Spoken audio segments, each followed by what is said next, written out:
It is no doubt true that our image of what a Messiah might look like may keep us from recognizing the real thing when it stands before us, says Rav Nathan Lopez Cardozo. And he goes on, one of the dangers of taking the statements and speculations of our sages as literal truth is the distortion of our expectations. Now, I don't know what exactly to expect when that great day comes, let it be soon, let it be now, but I can tell you that I am waiting quite expectantly, because I'm Rav Mike Foyer, and this is the Jewish Story. Episode 9, The False Messiah. In the autumn of 1648, some righteous Christians pulled a weeping 6-year-old orphan girl from the rubble of her smoking house. She was only 6 years old, far too young to understand the tsunami of devastation that had swept through eastern Poland and Ukraine that year, destroying hundreds of small Jewish communities like her own. They took her and they sent her to a convent for care. And we'll come back to the rest of her story shortly. But it is important to understand for our story going forward that as a war orphan, this girl Sarah was hardly unique. War consumed Western and Central Europe in the first half of the 17th century. The major excuse was religion, and the 30 Years' War was at its heart. Maybe you know, maybe you don't, but as the rise of Protestant movements destabilized the religious political order of Europe, the German states first, and then the great powers of Europe began to slaughter each other back and forth across the continent for, you guessed it, 30 years. They'd wage war until winter set in, find some city to loot and occupy, and then pick up the bloodletting when the fall came. And their battle for religious supremacy between Catholic and Protestant officially ended with the Treaty of Westphalia in 1648. Not that war ended.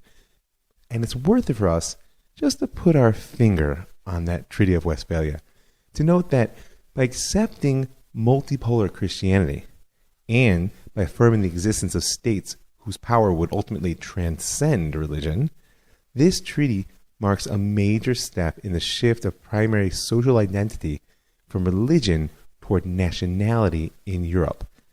And as such, it's an important piece in the birth of the secular nation-state, which is going to occupy quite a bit of our future, pun intended. The Jews had their piece in the misery of the 30 Years' War. Trust me, it was so bad for all of Europe that even the Jews, though, can't claim to have had it worse than others. And in fact, there is a story of how the court Jews of the 30 Years' War turned the situation to their advantage and to that of their people. That's a discussion for another episode. For now, just know that war, whether over religion, economics, both or something else, is the context of our time. And without question, the deepest devastation came to European Jewry in 1648, but not through the Treaty of Westphalia. It was a destruction so sudden and powerful that it would stand as the high water mark of European Jewish misery until the Nazis came along and took the prize for all time. Throw your minds for a minute back to Poland, back to episode 1 actually in the series, Polin. Here we shall stay. The Jews migrated eastward to Poland from classic Ashkenaz in the German lands because life was better for them there.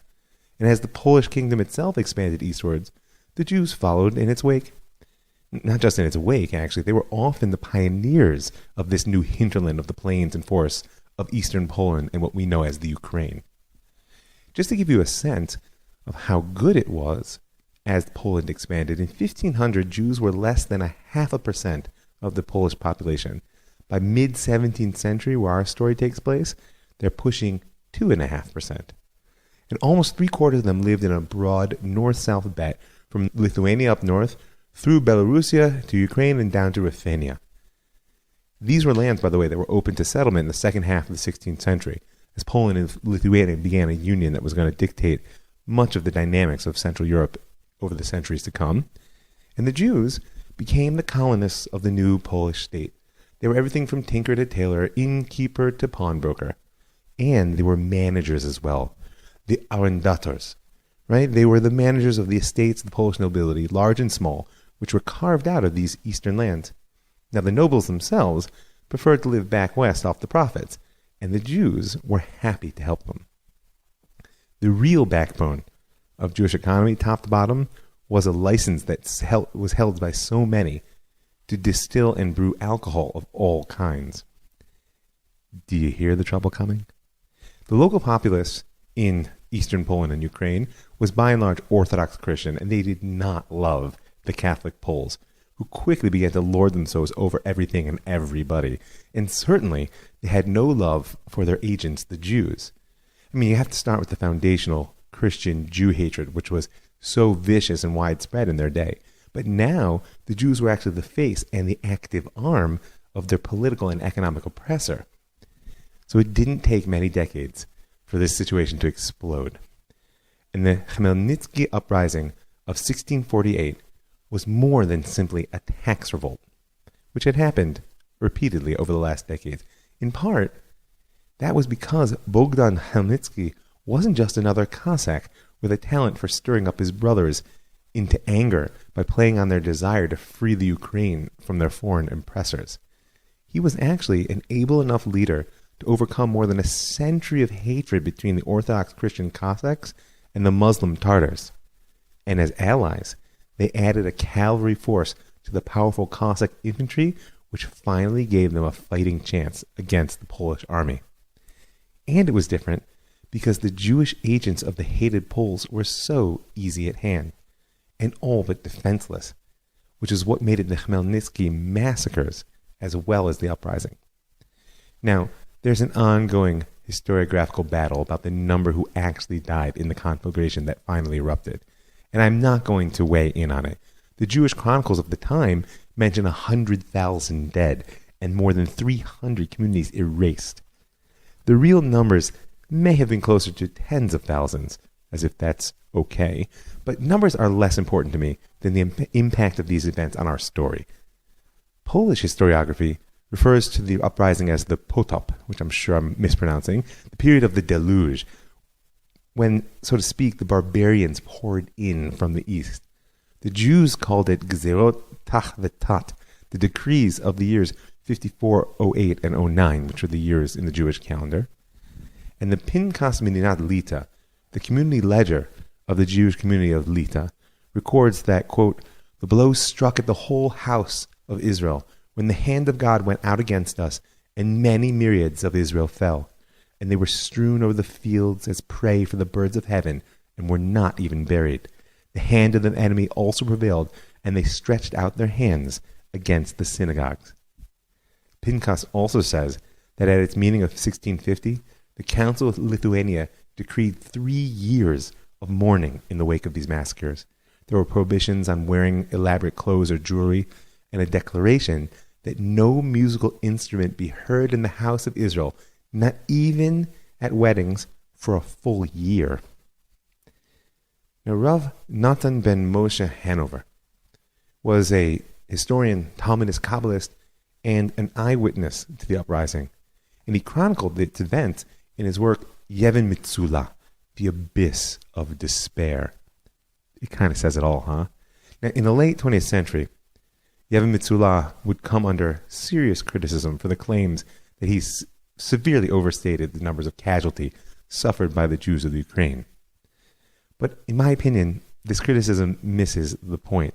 I mean, aside from the fact that if he hadn't made the numbers so large, it's unlikely we'd be still feeling their pain now, Yevon Mitzula is not a history book, though it's highly valued for the vivid picture of Jewish life in Poland he offers, and his description of the relationship between Poles, Jews, and Cossacks in the 17th century. It's quite unique in that respect. But it's not history. It's a continuation, in fact, a culmination of the martyrologies of the Crusades, which played such a formative role in the emergence of Ashkenazi culture. You can go back and listen to the episodes in Season 1. And if the Crusades were when the smile went out of Ashkenaz, then the Khmelnytsky massacres were when the notion of Schwer zu sein a Yid, it's hard to be a Jew, became their mantra. Yevon Mitzula, by the way, was an intergenerational bestseller. It was translated into Yiddish in 1687, German in 720, and even ultimately into French. And as such, it became the literary centerpiece for a broad folk culture of devastation and despair, focused on gzerot tach v'tat, the decrees of '08 and '09. And really, perhaps the most powerful description was given by Rav Shabtai Tzvi, son of the Holy Shalah, for those of you who know, who described it as the third destruction, which occurred in the year Tach, or the year 408 of the sixth millennium. That's 1648, which was just the same as the first and the second destruction.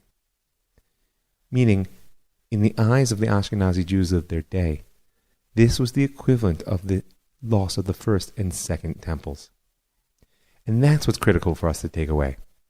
Regardless of death counts and population statistics, the Khmelnytsky massacres were experienced and incorporated into the Jewish story as an event which could only be compared to the origins of exile itself.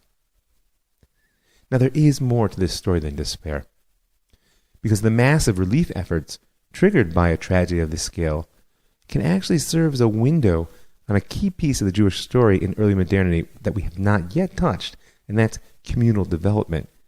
But before we come to this, what became of the orphan girl Sarah? Well, after 10 years, she escaped that convent in which she'd be placed for shelter. It seems the nuns were not content with simply saving her body. They were after her soul as well. Later, she would claim her escape was actually miraculous, and that she'd received divine assistance in ultimately making her way to Amsterdam. But life for a poor orphan girl was not simple. And eventually she moved on to the Italian port city of Livorno, where, according to reports, she led a life of prostitution. And it was at this point that she began to tell people that she was destined to be the bride of the Messiah, who was soon to appear. But we're not there yet.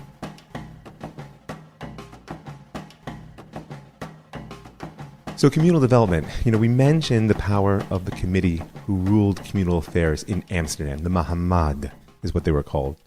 The original Mahamad of Amsterdam was constituted, of course, by the wealthy international merchants who made up the core of the community and paid the bulk of its taxes. This was oligarchy at its finest. The statutes, or haskamot, of the Mahamad actually provided that each outgoing committee elect the incoming one, thus making it a process which was entirely self-perpetuating. And, further, they state clearly, I quote, "The Mahamad shall have authority and preeminence in all matters. No person may defy the resolutions made by this Mahamad, and those who do so shall incur the penalty of the ban." And Amsterdam was hardly unique in this respect. On the contrary, their haskamot, their conditions, were actually modeled on those of older Sephardic port communities like Venice and Livorno. And aside from simply noting that communal institutions reached a new level of organization across the board in the early modern era, which we'll really see when we peek over at Ashkenaz, what's critical for us is the power that these leaders claim. Hear that phrase, have authority and preeminence in all matters. No person may defy them. In general, large communal governmental structures would privilege lay authority over rabbinic authority, which had been privileged in the medieval era. The wealthy merchants that dominated leadership paid the bulk of the communal taxes, which were still a critical point of contact between Jewish and non-Jewish society at this point, and they paid the salaries of an increasingly professionalized and institutionalized rabbinate. And since Gracia Nacia Mendez's failed attempt back in an earlier episode to rally the rabbis behind her boycott of the port of Ancona, we've seen the rise of this new power base. And nowhere is the shift in balance of power between wealthy and rabbinic authority more evident than in the statement, "And those who defy the Mahamad shall incur the penalty of the ban." Here, these merchants have taken for themselves the ultimate tool of communal punishment, and one traditionally that lay entirely in the hands of the rabbis. Now, this is just a warning shot. The rise of lay leadership is only one factor in the erosion of rabbinic authority. Add to the others we've already mentioned, democratization of knowledge, the increased mobility of the time, a rising tide of skepticism, which we will soon see flower in coming episodes, and our story of a failed Messiah will add another piece. The rise of communal infrastructure in the lands of the Ottoman Empire was even more impressive during this period. Now, recent scholars actually argue that the Ottoman Empire never legally recognized the Jewish community or its law courts, but at least de facto, they were flourishing. These courts had extensive power within their localized kahal system, their community system. Each community basically functioned as an entity unto itself, managing administrative, social, judicial functions, and benefiting from the benign neglect of the Ottomans, rather than a grounded legal reality, but they produced highly functional communities. And the kahals were generally led by a merchant class, as in Europe, but by and large, perhaps from cultural, perhaps from economic reasons, there was less friction between the oligarchs and the rabbis. Though the merchants still paid the taxes and the bills, more or less the status and power of the marbitz Torah, one who spread Torah to the Jews, which is what they called their sages, or simply a chacham, a wise man, was much greater amongst the Jews of the Ottoman Empire than that of their contemporaries in Europe. So that's Amsterdam and the Ottoman Empire, but the true crown jewel of communal development in the early modern era was the Council of the Four Lands. Since the first endorsement of Jewish courts by King Sigismund I of Poland back in 1533, there was a clear mutuality of interest between the Polish nobility and the Jewish elites who ran their communities. In essence, in return for playing a driving role in the economic development of the towns and estates owned by the nobility and the king, the Jews were granted a broad autonomy which was integrated into the legal system of Poland. And Jewish life flourished, as we know, in 16th century Poland, and local communal structures developed apace. First, what became clear is that there was a need for coordination of legal standards between the various courts in all these communities. And then, eventually, there was a recognition of the need for a representation of Jewish interests beyond the local level. These two together led to the creation of a larger territorial organization known as the Council of the Four Lands. And they were Greater Poland, Little Poland, Ruthenia, and Volhynia. So legally, the council was a meeting place where rabbis and judges could articulate a uniform stance on various questions of Jewish law, ranging from sumptuary laws to weights and measures to standards of dietary law.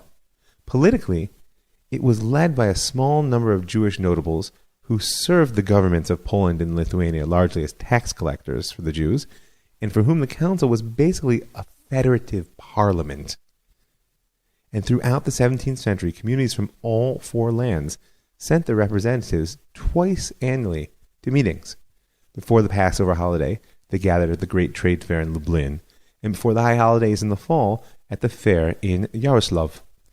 At its height, the Council of Four Lands was a governing body that dealt with millions of people, taking care of matters of law, education, social services, as well as representing Jewish interests to the non-Jewish authority. They even had official intercessors, shtadlanim, essentially ambassadors of the Jews in the courts of kings and the houses of noblemen.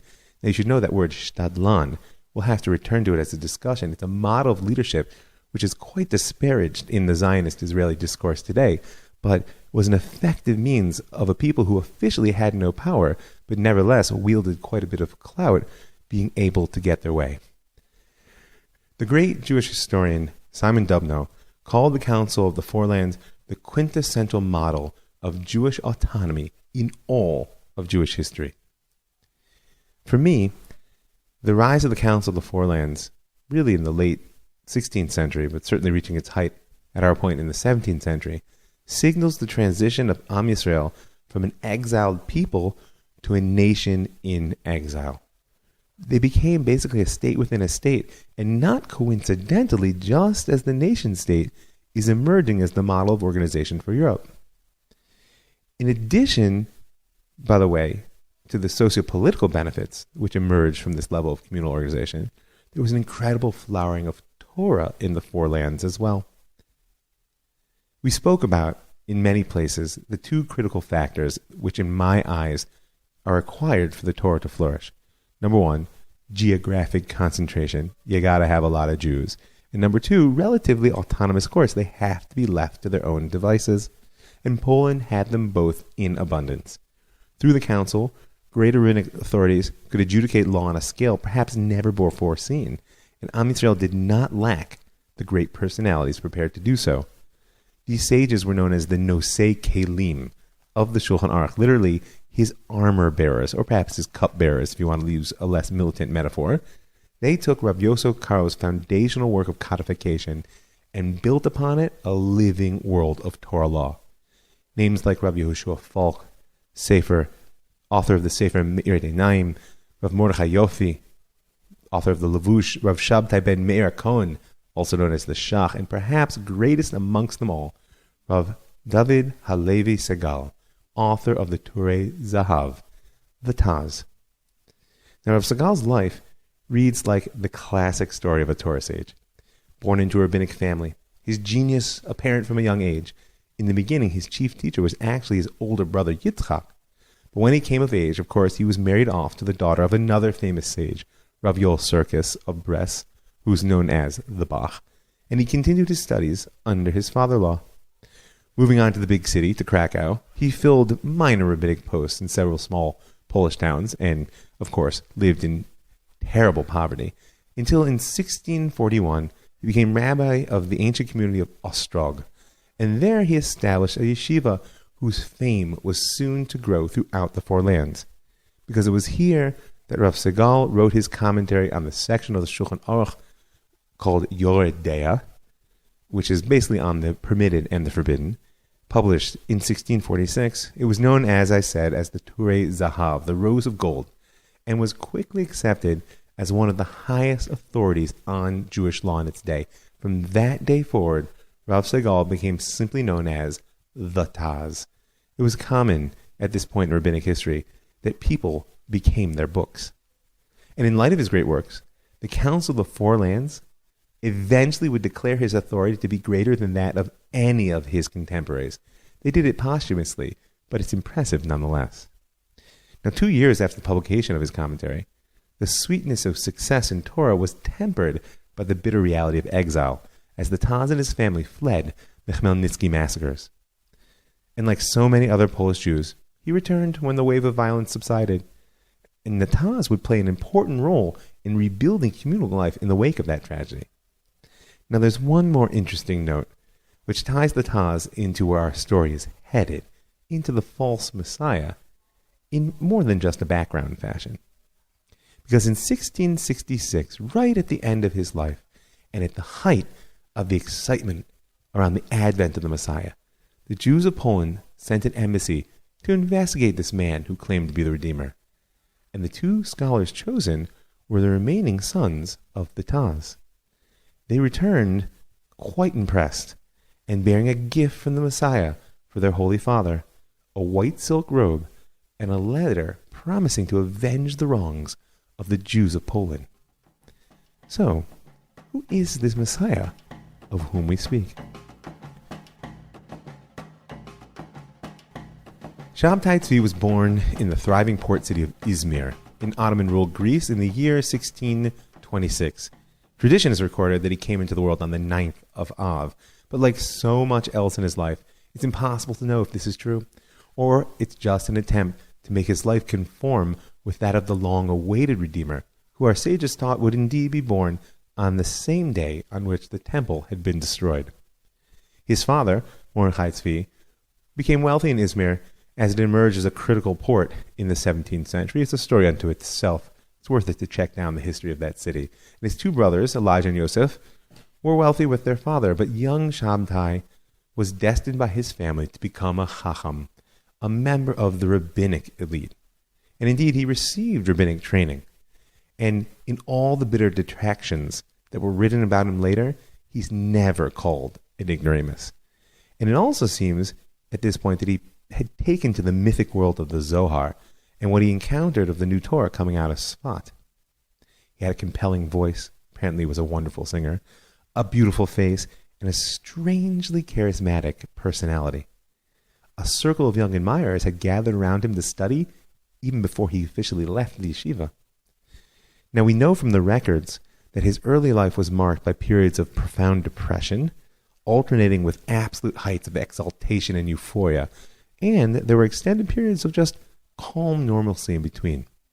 These alternating states are going to be documented throughout his whole life and would ultimately play a role in how his followers interpreted all of his actions. During these periods of illumination, as he called them, he often felt impelled toward strange violations of law and bizarre rituals. He later came to call these acts ma'asim zarim, strange or foreign actions. But one thing slowly but surely became a steady constant in his exalted states, his desire to pronounce the four-lettered name of God aloud, something which was forbidden except to the high priest when he came out of the Holy Holies in the temple in its day. Now, at some point in these early days, he began to give legitimacy to his compulsion to violate the law, with repeated claims to his admirers that he was the long-awaited Messiah. And they don't seem to have denied him. Now, that may sound a bit strange to you and I, but let's recall that Shabtai Tzvi lived at a time when redemption was in the air. And if, after all, the Messiah is coming, somebody has to be the one. You'll recall, I hope, from last episode, Rav Menashe ben Israel's enthusiasm. Fired by the supposed discovery of the 10 lost tribes in the New World, he fought to return the Jews to England, not just as a refuge, because he felt that that move would finish the process of exile and trigger redemption. And by 1665, when the Sabbatean heresy was well underway, his work, The Hope of Israel, had been published in 7 different languages. By the way, one early reprint was made in Izmir, and we know that among its more avid readers were Shabtai Tzvi and his circle of young friends. Furthermore, expectation had been rising throughout a subset, at least, of the Christian world for the hoped-for second coming, and many of these Christian millenarians fixed the date of his coming in the year 1666. These rumors would have surely reached the Jews of an international port city like Izmir. Add to this the devastation of the 30 Years' War, culminating in the horrific Khmelnytsky massacres, that certainly fit the bill of the birth pangs of the Messiah, which tradition taught would rack the world in the days before his arrival. And it's critical to remember that many of the people surrounding Shabtai in the early years, as well as in the exciting days to come, were conversos. And we spoke about how the return of these people to Judaism had been driven by a powerful belief in imminent redemption, and how, like Uriel da Costa, many were religiously tormented, unsatisfied with the difficult process of reintegration into rabbinic Judaism. Arcane visions of imminent messianic salvation were both familiar and appealing. And finally, we cannot discount the teachings of the holy Arizal. According to the great scholar Gershom Shalom, what made the Ariz Torah a dynamic factor in Jewish history in general, and a critical factor in the Sabbatean movement in particular, was its declaration that by this time, the process of restoration was nearly complete. The final redemption was just around the corner. And anyone who engaged the new Kabbalistic teachings radiating from Tzfat was left with the feeling that only the last stages had to be passed through, and that these last stages to redemption lay in our hands. Now we'll revisit how such a large portion of the Jewish world was so quickly swept up in the wave of Messianism to come. But for now, let's tell the story.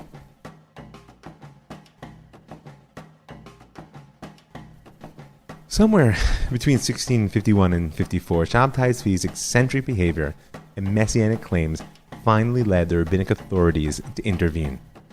Some say the last straw was when he pronounced the divine name and his blessing over the Torah in the synagogue on Shabbat. But no matter how it happened, they banished him from the city of Izmir.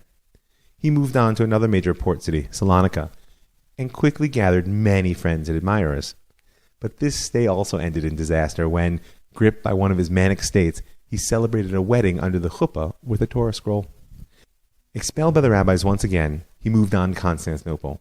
Here, he went so far as to declare the abolition of all the commandments, and to pronounce the blasphemous blessing which was soon to become his trademark, to the one who is matir isurim, who permits the forbidden, as opposed to the one who is matir asurim, who looses the bound. Now, such a blessing may sound strange in our ears, but it was powerfully resonant amongst the far-flung converso communities who lived a life where compulsion was matir isurim, right? They were permitted to do the forbidden when they were being oppressed by the Inquisition, until God had come and saved them to be matir asurim, who had released them from their captivity. And who knows if in the darkness of Eastern Europe, which had been overrun by both the Poles and the Russians in the years since the Khmelnytsky massacres, that the notion of a God served in paradox and darkness didn't make quite a bit of sense. In 1662, Shabtai Tzvi settled in Jerusalem seemingly in a quiet fashion, at least until a year later when, having been sent by the community on an emergency mission to Cairo, he revealed himself there as the Messiah once again.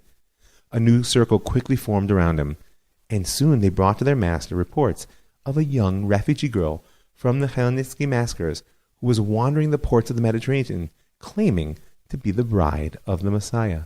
It was our young friend Sarah.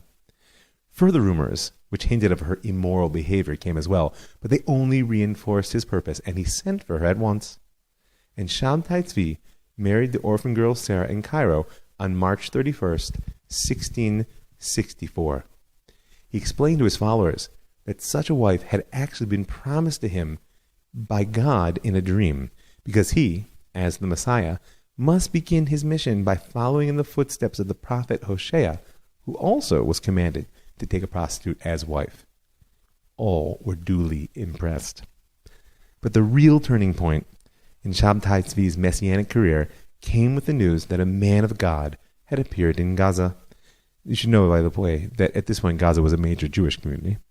Someone who, like the Arizal before him, could disclose the secret root of his soul and give each person the particular tikkun that their soul required.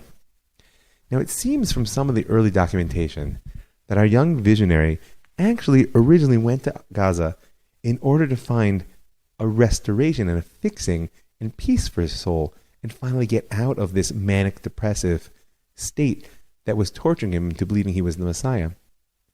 But instead of curing Shabtai Tzvi, Nathan of Gaza looked at his soul and affirmed for him that he was indeed the true Messiah. Imagine his surprise. According to one report, it happened when they were celebrating the night of Shavuot in Nathan's house along with a group of rabbis, all the leaders of the community.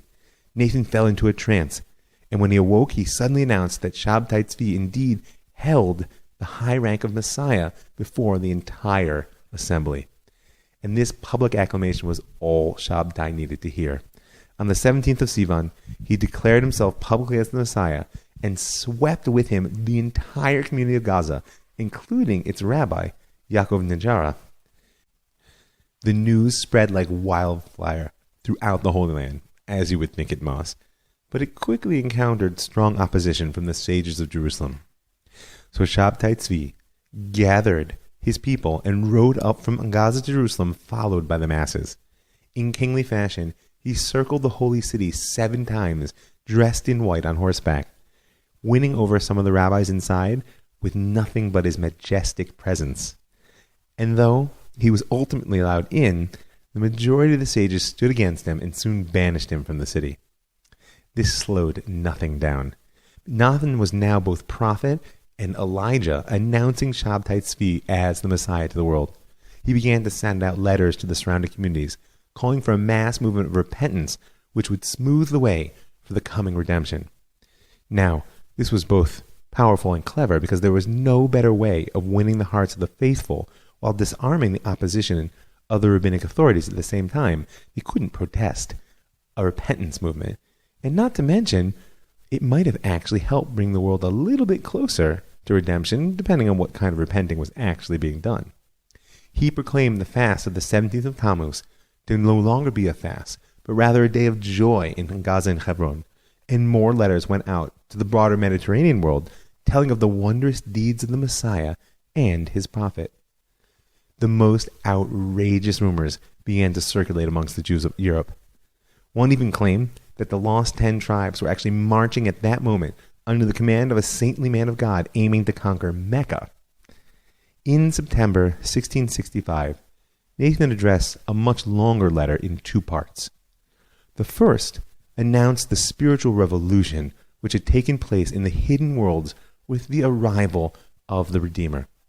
He informed the Kabbalists that the kavanot, the intentions or meditations of the Holy Ari, were no longer valid because there were no holy sparks left under the dominion of the powers of evil. The time of redemption had come, and a new Torah was called for. The second part of the letter detailed the course of events from the present moment until complete redemption would be achieved. Shabtai Tzvi would take the crown from the Turkish Sultan without war and make the Sultan his servant. After 4 or 5 years, he would proceed to the river of Sambation to bring back the 10 lost tribes and to marry Rebecca, the 13-year-old daughter of the resurrected Moses. During this period, he would put the Turkish Sultan in charge, but the latter would rebel against him in his absence. This would be the period of the birth pangs of Messiah, a time of great tribulation from which only those dwelling in Gaza would be exempt. And between the present time and the start of the actual messianic events, there would be an interval of 1 year and several months which should be used for doing penance all over the world. For that purpose, Nathan composed his own liturgies, which were also sent out to Europe and the Near East as letters. Now just imagine an enthusiast bursts into shul, be it in Amsterdam or Krakow or wherever. He's carrying letters from a prophet, declaring the advent of the Messiah and calling for mass repentance.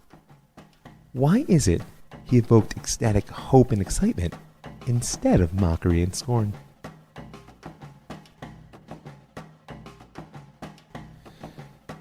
Gershom Scholem was convinced that it was Lurianic Kabbalah which paved the way for the Sabbatean explosion. By transforming the world into a cosmic redemptive drama, with religious actions of the individual as the primary driver of the process, the Holy Ari essentially placed the keys to redemption in the hands of man. Shabtai Tzvi himself spoke mainly in hints and metaphors about his theology, but Nathan of Gaza was quite explicit, and so it's to him that we have to look to get any clear notion of what these compelling Sabbatean mysteries were. What he did was develop an elaborate system of thought that combined his version of Lurianic Kabbalah with his own original ideas about the role of the Messiah in the new cosmic order. In Nathan's mind, the Ari's doctrine of tikkun, of cosmic restoration, which Israel is meant to achieve through the strength of the Torah, applies only to part of reality. There's a lower portion of existence, what he calls the deep of the great abyss, which remains formless and unreconstructed until the coming of the Messiah, who is the only one that can perfect it. There's a darkness that only he can reach. And this Messiah represents to him something utterly new. He's an authority not subject to the laws binding in the state of cosmic and historic exile that we've lived in up till now. And that's why he alone can enter into the deep abyss and bring light to places of absolute darkness. This was the doctrine that enabled Nathan not only to defend each and every strange act of the Messiah, including his ultimate apostasy, but to transform them into a positive aspect. Shabtai Tzvi became the mystical counterpart of the red heifer. He purified the unclean, but in the process became impure himself. That's nice. And Shalom put this type of Torah at the centerpiece of the revolution. But in my eyes, ideas are not enough. We have to answer the question of why such ideas take hold in so powerful a fashion. Overnight, whole communities became believers in this insane Messiah who blessed the God for permitting the forbidden. The poor sold their possessions. The wealthy booked ships to the land of Israel. People stopped working. Waves of repentance and rejoicing swept the entire Jewish world. It's hard for me to believe that most of these people were familiar with the Torah, the Rizal at all, much less of Nathan the heretic's reworking. Recent scholars have begun to draw a deep connection between the Sabbatean movement and the converso experience. On the most basic level, every letter which Nathan of Gaza sent out found instant, widespread circulation, mostly through the international commercial network that these men had built up in the preceding century. Certainly, the cities where his personal presence made the biggest impact, Izmir, Salonika, Istanbul, were all centers of converso life. And, as we saw in the last episode, when Aaron Halevi Montezinos testified under oath to the Mammon of Amsterdam that he'd found the lost tribe of Reuven in the mountains of Ecuador, once the word of a man of the Portuguese nation was established, it carried quite a bit of weight with all of the others. On a deeper level, it seems to me that a doctrine of redemption built on the premise that the final stage of tikkun, of fixing, was to enter into the darkest forbidden places, would resonate with the people who they themselves had lived as the Catholic other, often for many generations. Just imagine how the following statement of Natan's, made after his Messiah's conversion, resonated with conversos. The prime secret to which we are obligated by the Torah is that all of us must become anusim, forced converts, before we leave the exile. As it's written in the Torah, you shall serve other gods of wood and stone. Another part of how such a revolution took place was also certainly the depressed state of so much of the nation. So many had suffered for 200 years under the Inquisition. So many were trampled by the wars of religion and ultimately consumed by the conflagration of the Khmelnytsky massacres. And after all this suffering, was it really so unreasonable to believe that the end was at hand? I mean, the people had been saying, because of our sins, we were exiled from our lands for well over 1,000 years. And if exile was meant to atone for our sins, hadn't we had enough of it at this point? And then there was this undercurrent of enthusiasm that seemed to be running through European culture at this point, Christian and Jewish alike. Because in my mind, if you always stick with the sane and rational, then redemption can never come.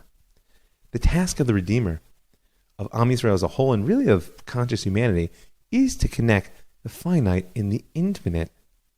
And you have to be a bit crazy to reach for the infinite. I mean, if you want to reduce what could be to your ability to grasp what is, you'll always be stuck in the world that you already inhabit. You know, scholars love to note that the Shabbetai movement was the largest messianic upwelling in Am Yisrael since Jesus of Nazareth. Now, I'm not about to wade into theological controversies, but those of you who've been with me since the beginning of this story will remember that the advent of Christianity came together with no less than 3 revolts by the Jews against Rome. And the last one, the Bar Kokhba revolt, was explicitly messianic. The people refused to allow their experience of what is to dictate what could be. So, I guess, as a last thought, I would add to the factors of the deep Torah of the Ari, of the converso experience, of the crushed state of the people, the very fact that in order to maintain a messianic vision, sometimes it simply has to overflow.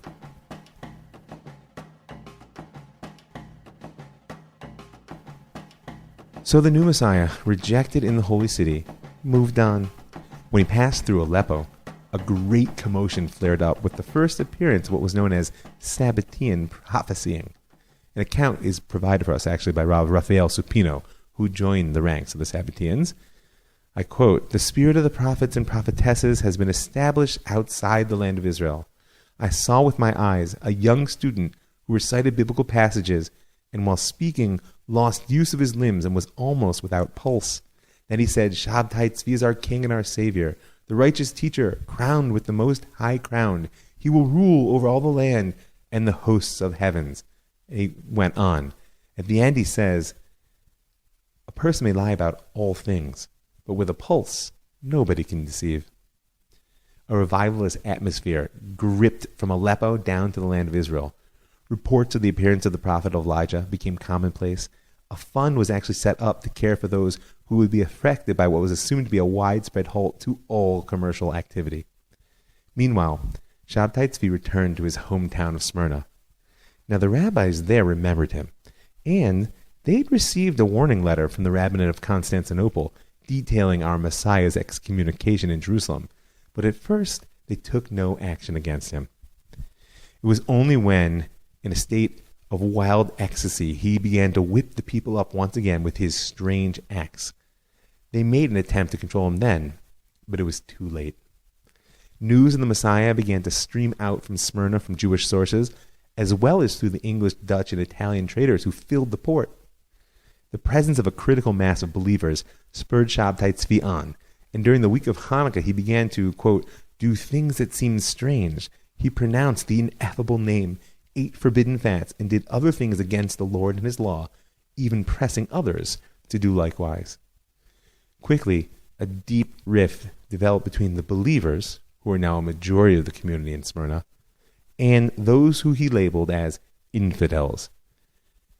It was at this point that ma'aminim, believers, and kofrim, heretics, became the terms for those who adhered to faith in Shabtai Tzvi and those who opposed him. And on Friday, December 11th, the believers tried to storm the house of one of the leading infidels. And on the following day, on Shabbat, Shabtai Tzvi, accompanied by a large crowd, proceeded to the locked doors of the Portuguese congregation, which was the headquarters of the kofrim that opposed him. Taking up an axe, he started to smash the doors when finally his opponents opened up and let him in. Rising to the pulpit, he made a furious speech against the unbelieving rabbis, comparing them to the unclean animals of the Bible, and then he proclaimed himself the anointed of God of Jacob, the Redeemer of Israel, and fixed the date of redemption for the 15th of Sivan, 5426. That would be June 18th, 1666. Immediately after Shabbat, he dispatched one of his followers to Constantinople to pave the way for the arrival of the Redeemer. Now, incredibly, an atmosphere of joy and enthusiasm actually filled the Jewish quarter of the capital in the coming days. Rather than thinking to take shelter from the coming storm, Jews from other Turkish communities streamed into the capital to join the movement. Once again, mass prophecy struck, and about 150 prophets arose in Izmir, among them Shabtai Tzvi's wife and even some of the daughters of his opponents. Trade came to a halt. Dancing and festive processions alternated with the penitential prayers prescribed by Nathan the prophet.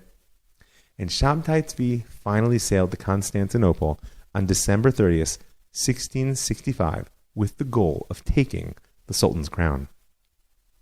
Excitement rose to a fever pitch in the city. Even the non-Jewish population got caught up in the movement, and satirical songs about the Messiah were sung by the Muslims in the streets. The Jewish masses were certain that miracles would take place immediately upon the Messiah's arrival, and they didn't hesitate to show their pride before the Muslims. Shabtai Tzvi did not make it to Constantinople, at least not as a free man, but his interception by boat and arrest only strengthened the faithful. He was brought ashore in chains, and ultimately our Messiah was transferred to the fortress of Gallipoli on the European side of the Dardanelles. He took up his new quarters on April 19th, the day before Passover, marking the day with the sacrifice of Passover lamb, which he roasted with its fat, inducing his followers to eat that forbidden food and bless it with the now customary blessing of he who permits the forbidden. The fortress proved to be a comfortable home, where letters went out and visitors arrived daily. It became known by the faithful as Migdal Oz, the Tower of Strength, and was an instant place of pilgrimage. Meanwhile, the followers of this new Messiah in Israel, Egypt, and Aleppo, and Smyrna, and Constantinople poured out letters to the whole Jewish world. Messianic fervor took hold everywhere. Also, broadsheets and pamphlets about the Messiah, written by Christians in English, Dutch, and German, began to appear as well. These were also avidly read by the Jews and often seen as independent sources confirming their own news. Millenarian circles in England, Holland, and Germany, who had long expected the second coming would occur in 1666, did quite a bit to spread Sabbatean propaganda to what began to be many Christian followers. And what was happening in the communal power structures? Well, first of all, many lay leaders and rabbis were unabashed enthusiasts. From many places, delegations left to visit Shabtai Tzvi in prison, like the sons of the TAZ. They often carried parchments signed by the leaders of the community, acknowledging him as the Messiah and King of Israel. A new era had begun. Letters, and we can even find some published books, were dated from the first year of the renewal of the prophecy and the kingdom. Abraham Pereira, the richest Jew in Amsterdam and certainly a deeply devout man, gave his enormous prestige to the cause, and after publishing a book of morals for repentant sinners, he left with his entire household for the East to greet the Messiah. Even influential rabbis, who in their hearts were skeptical about the whole upheaval, had to be careful not to antagonize their communities, who were not shy of using violence to convince the Kofrim of the error of their ways. One stubborn opponent was Yaakov Sepotas, former rabbi of the community in London, and now staying in Hamburg as a refugee from the plague. After the implosion of the Shabbetai movement, he assembled large parts of his anti-Shabbetai correspondence in a book he called Tzitzath Novel Tzvi. I quote, "The ritual bath was so crowded that it was almost impossible to enter there. Daily devotions for day and night arranged by Natan were recited, and many editions of them were published in Amsterdam, Frankfurt, Prague, Mantua, and Constantinople. At night, people would lie down naked in the snow for a half an hour and scourge themselves with thorns and nettles. Commerce stopped everywhere. Many sold their houses and property to provide themselves with money for the journey to the Holy Land, while others made no such preparations, being convinced that they would be transported on clouds." Shabtai Tzvi's imprisonment by the Turks did nothing to diminish his power. On the contrary, the very fact that he was only held captive and not killed, and furthermore, in an honorable state, seemed to confirm his mission. His correspondence in prisons was of such a great volume that he had to employ a scribe, and the new Messiah began to sign his pronouncements as the firstborn Son of God, your father Israel, the bridegroom of the Torah, and other such titles. Even when he signed some of his letters, "I am the Lord your God, Shabtai Tzvi," only a few of the faithful seem to have been shocked. Meanwhile, hundreds of prophets arose in Constantinople. As the fast of the 17th of Tammuz and the 9th of Av approached, Shabtai Tzvi's madness mounted. He proclaimed the abolition of the fast, instituted new festivals in their stead.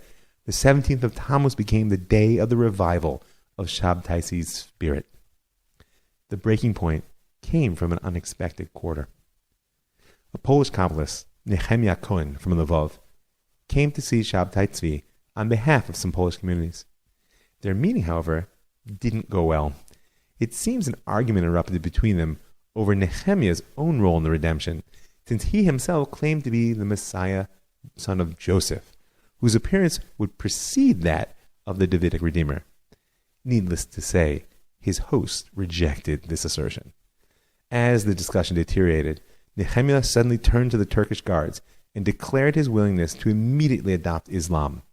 He was whisked away to Adrianople, where the Sultan sat, where after his conversion, he denounced Shabtai Tzvi for inciting rebellion against the true religion and its keeper. From here, it was a quick journey to the end.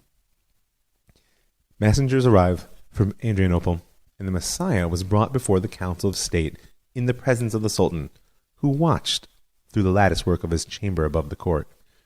The Sultan's physician, an apostate Jew, handled the questioning. Shabtai denied ever having made any messianic claims or of having the intent to overthrow the Sultan, and after a lengthy interrogation, he was given the choice, death or conversion. And he chose to don the turban rather than lose his head. And when the false Messiah left the chamber of the Council of State, he was no longer Shabtai Tzvi, but rather Aziz Mehmed Effendi.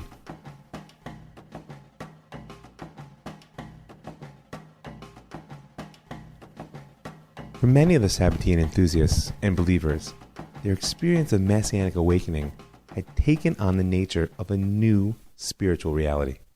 For an entire crazy year, they'd been led to equate their inner experience with an outward reality which seemed to be confirming it day by day.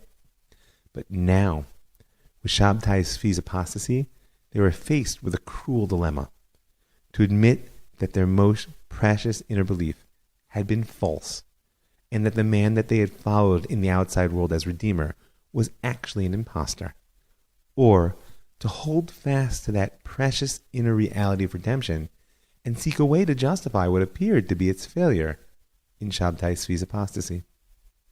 And when Nathan the prophet received the news in early November 1666, he immediately announced it was all a deep mystery which would resolve itself in due time. He lost no faith in his Messiah. In truth, he himself had already laid the foundation for transforming this last and greatest of the maasim zarim, of the strange acts of Shabtai Tzvi, into the Messiah's most profound message.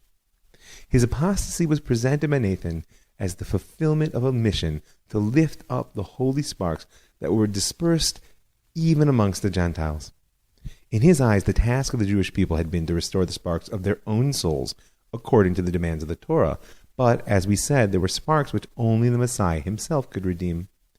Nathan, and many others after him for more than 100 years, searched the Bible, the Talmud, the Midrash, Kabbalistic literature, for references to the apostate Messiah, and lo and behold, they came up with a rich harvest of daring and often outright heretical reinterpretations of sacred texts.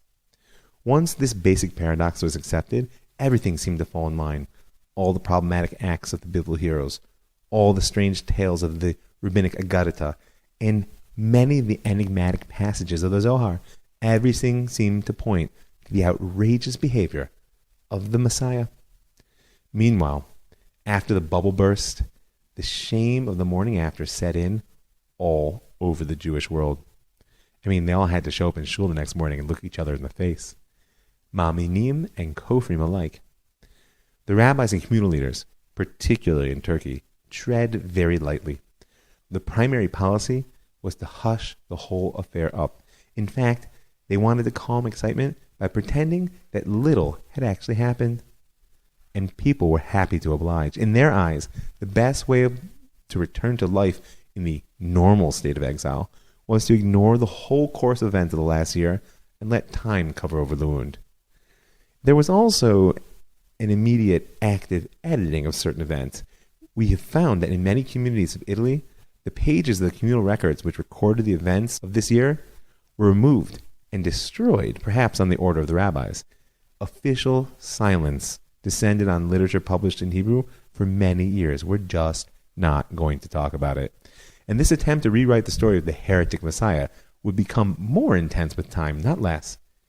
Because those who held fast, calling themselves Sabbateans, were gradually driven underground, but they were never actually excommunicated. And the borderline between them and those who remained normative Jews was often quite blurred. The movement had tapped something too deep to simply disappear with its leader. But that's a story we'll have to pursue in coming episodes. For now, Shabtai Tzvi himself lived on in Adrianople. The Turks hoped he would draw many Jews to Islam, but the 200 heads of family who converted with him were all secret believers, the Donme, who exist in Turkey to this day. And he died quite suddenly, 2 months after his 50th birthday on the Day of Atonement in 1676. But his prophet, Nathan, lived on, and immediately began to teach that Shabtai Tzvi had actually ascended into the supernal lights, and that the hope for redemption had not died. I just want to thank a few people. I want to thank all people who give their hard-earned money to make this show happen. And I want to invite you to join them.